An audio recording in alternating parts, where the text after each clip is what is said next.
Magandang araw guys. Bale ito tutorial. Kunyari may nabili kayo sa online na mga USB o kaya enclosure na may hard disk.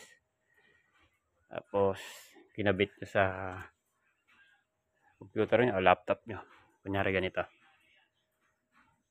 Nakabit ko to. Itong enclosure ko na may hard disk na 500 gig. Bali kakabit ko Yan, nakakabit na enclosure. Kahit USB mo na kinabit nyo. Tapos tumunog na. Na-detect ng computer. Tapos syempre pupunta kayo dito sa folder. Click nyo yan. Tapos this PC. Nakita nyo walang lumabas dito. Hindi ibig sabihin yan sira yung nabili nyo. Dapat may lalabas dito Kaya X natin yan. Punta tayo dito sa dito sa may Windows na to, sa start. Right click nyo lang. Sa Windows 10 po ito Tapos punta ka sa disk management. Ayan, nakita nyo, ito siya. Lalakayan ko. Ito yung may program natin Ayan 465 gig.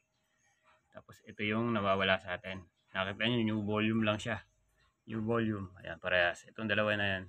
Naka-partition yan Ay! Nasaan na ba? Ito pala, ito.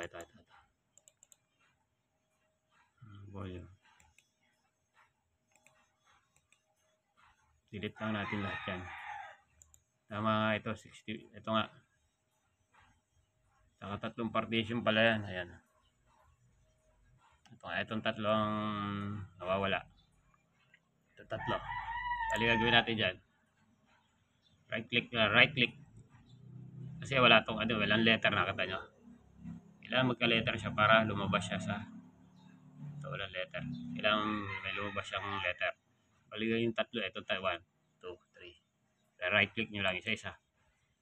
Tapos change drive path.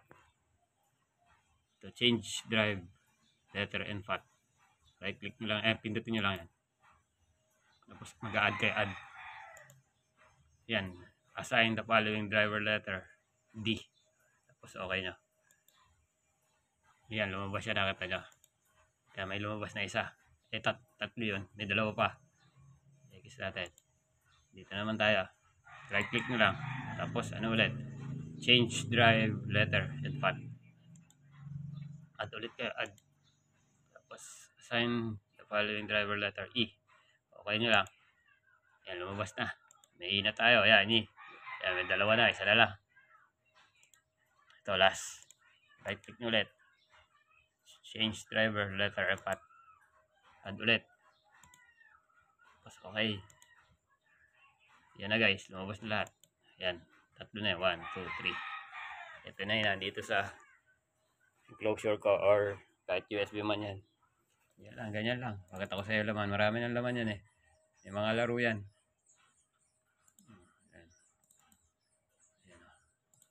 Tapos ito. Yan lang guys. Ito yung main Windows ko Ayan Program files. Program times 86. Ganun lang po.